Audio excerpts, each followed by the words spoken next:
Hola, hoy vamos a iniciar el estudio del capítulo número 16 del libro de Hechos. Vamos a utilizar nuevamente el recurso de los mapas, así que puedes descargarte de internet el segundo mapa del segundo viaje que realiza el apóstol Pablo, o puedes buscar en tus anexos de tu Biblia, que también lo vas a encontrar, así nos vamos a orientar un poquito mejor. Bueno, al iniciar este viaje, Pablo y Silas son los que inician el viaje y llegan a Listra nuevamente, donde era el deseo de Pablo, ¿no?, de volver a los lugares que él ya había evangelizado al inicio de su primer viaje. Entonces allá en Listra había dejado una iglesia, y de allí es que se une Timoteo, quien había sido ya evangelizado en el primer viaje. Entonces continúan este recorrido, este viaje, estos tres personajes: era Pablo, Silas y Timoteo. Luego veremos que también se va a incorporar alguien más en este recorrido. Por ahora son tres los que están viajando, y vemos en los primeros versículos que Pablo quería ir hacia cierta dirección y el Espíritu Santo le dijo que no. Luego Pablo fue hacia otra dirección y el Espíritu Santo nuevamente le dijo que no. Entonces vemos que la dirección que nos da el Espíritu Santo es la correcta, y nosotros debemos orar para pedirle esa dirección.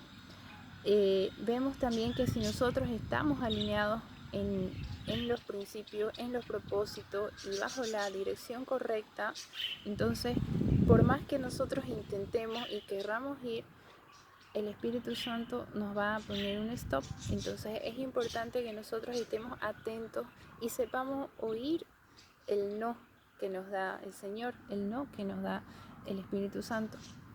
No podemos enojarnos, no podemos seguir obsesionados con nuestros propios caprichos o deseos o intenciones y insistir en lo que Dios sabe que no es bueno para nosotros.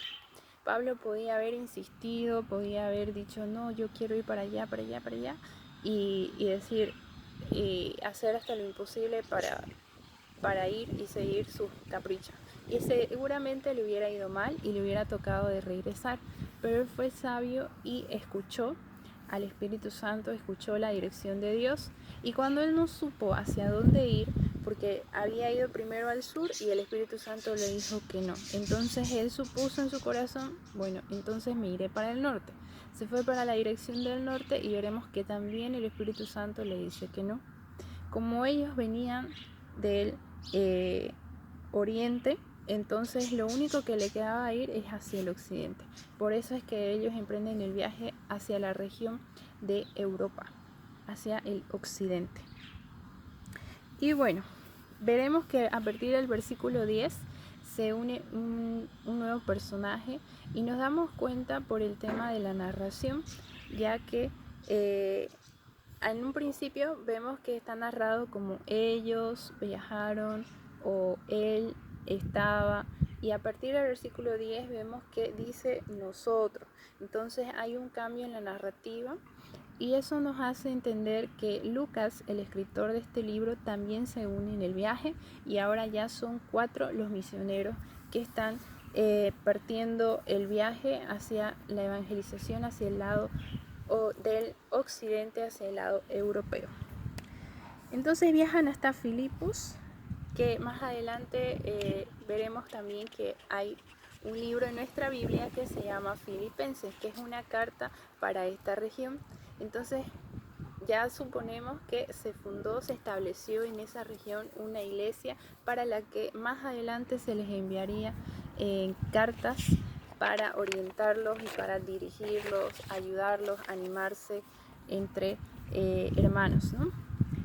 Veremos allí un personaje femenino, una mujer líder, Lidia se llamaba. Entonces vemos que esta mujer al parecer lideraba un grupo de oración al que también se habían unido Pablo y los demás viajeros que lo acompañaban, y vemos que al liderazgo de esta mujer toda su familia también se convierte, toda su familia también había recibido a Cristo como su Salvador.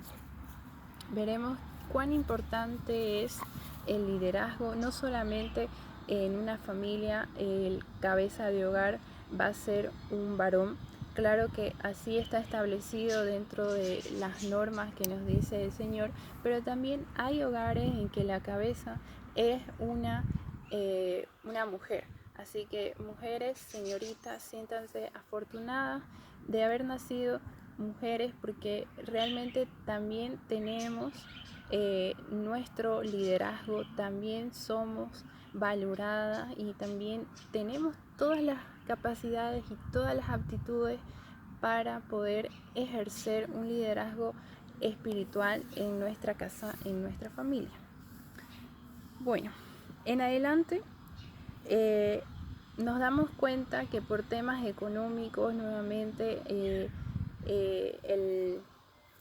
el enemigo intenta dañar físicamente a los apóstoles, y vemos que Pablo libera a una esclava, ¿no?, de un demonio, y esta esclava, al ya no tener ese talento para sus dueños de adivinar, entonces les afecta el factor económico para sus dueños, y ellos son los que inician una rebelión o una protesta en contra de ellos. Así que los apóstoles son arrestados, son azotados y enviados a la cárcel. Allí vemos que en esa situación difícil los apóstoles oraron y cantaron alabanzas para Dios. Surge un gran temblor, un terremoto que tumba todas las paredes de la cárcel, y el carcelero, al darse cuenta que todos los presos podían haberse escapado, realmente sintió miedo, porque él sabía que la pena que él tenía era justamente todo lo que todas las penas que tenían los presos caían sobre él si algún preso se escapaba. Él pensó que todos se habían escapado, tuvo mucho miedo y quiso suicidarse. Sin embargo, Pablo los detuvieron al decirle que se calmara, porque todos los presos habían permanecido ahí.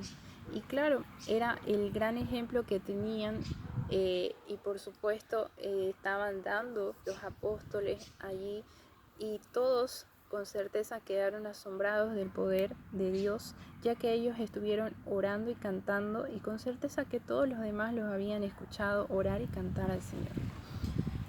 Así que vemos allí la conversión del carcelero y de su familia. Hay un punto clave, que es cuando Pablo les dice que si tú si tú crees, tú y tu familia serían salvos. Entonces, esta parte clave, este versículo clave, es para que nosotros entendamos que nuestro ejemplo en nuestra casa es importante. No precisamente por el hecho de que uno, en lo personal, tú o yo en lo personal, haya recibido a Cristo, quiere decir que mi familia automáticamente va a tener salvación. La salvación es personal. Cada uno decide creer en Jesucristo o no. Pero ahí vemos el ejemplo que nosotros tenemos. Este varón, por supuesto, estaba haciendo referencia a Pablo, que como él, como cabeza de hogar, sería el ejemplo en su casa, y probablemente también serían salvados. Y vemos el gran ejemplo que tuvo, que sí, su familia también creyó en Jesucristo y también fueron bautizados, y por ende yo creo que tuvieron la salvación, ¿no es cierto?, allá cuando les llegó la hora de morir. Esta es la enseñanza que nos deja este versículo y también este capítulo, ¿no?, que es importante que nosotros nos sintamos protegidos, que nos sintamos confiados en la dirección del Espíritu Santo. Así que te animo a que estudies este capítulo y dejes en tus comentarios lo que tú aprendiste, lo que tú recibiste, para que ambos y muchas personas más seamos edificados. Nos vemos en el siguiente capítulo.